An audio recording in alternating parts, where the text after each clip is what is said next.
Transfer of case यानी आपका case किसी ऐसे जुरिडिक्शन में है जहाँ पे आपको जाने आने में दिक्कत हो रही है और आप अपने केस को अपने एरिया में ट्रांसफ़र कराना चाहते हैं, तो क्या आप ऐसा करा सकते हैं? जी हाँ, बिल्कुल ऐसा करा सकते हैं। यदि आपको अपना case with in state transfer कराना है तो इसके लिए आपको हाई कोर्ट में एप्लीकेशन मूव करनी होती है।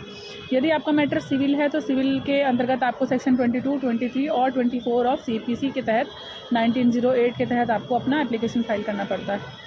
और अगर यदि आपका मैटर क्रिमिनल है तो क्रिमिनल के में आपको सेक्शन 407 के तहत सीआरपीसी के तहत आपको अपनी एप्लीकेशन ट्रांसफ़र लगानी पड़ती है।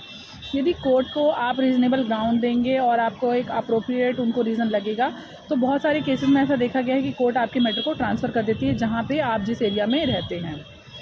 लेकिन यदि कई बार ऐसा होता है कि आपको केस को किसी स्टेट से दूसरे स्टेट में ट्रांसफ़र कराना है, यानी मान लीजिए कि पति बिहार में है और पत्नी दिल्ली में है और पति ने बिहार में केस कर दिया तो वाइफ चाहती है कि उसका मैटर दिल्ली में ट्रांसफ़र हो जाए, तो इसके लिए आप क्या कर सकते हैं? इसके लिए आपको सुप्रीम कोर्ट में एसएलपी फाइल करनी पड़ेगी, यानी स्पेशल लीव पिटीशन फाइल करनी पड़ेगी।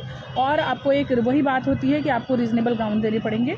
कोर्ट को जब अप्रोप्रिएट लगता है तो वो जनरली केसेस को ट्रांसफ़र कर देता है। ज़्यादातर फ़ीमेल के केसेस में ट्रांसफ़र हो जाते हैं केसेस, क्योंकि कोर्ट इस बात को कंसीडर करता है कि फ़ीमेल है तो एक स्टेट से दूसरे स्टेट में जाने आने में उसको दिक्कत होगी, कई बार बच्चे भी साथ होते हैं, तो जजेस इस चीज़ को कंसीडर करके ज़्यादातर फ़ीमेल्स के केसेस को ट्रांसफ़र कर देते हैं। यदि आपको ये जानकारी अच्छी लगी तो प्लीज़ मेरे चैनल को सब्सक्राइब कीजिए और अपने कमेंट करके आप मुझे बताइए कि आपको ये जानकारी कैसी लगी। Thank you.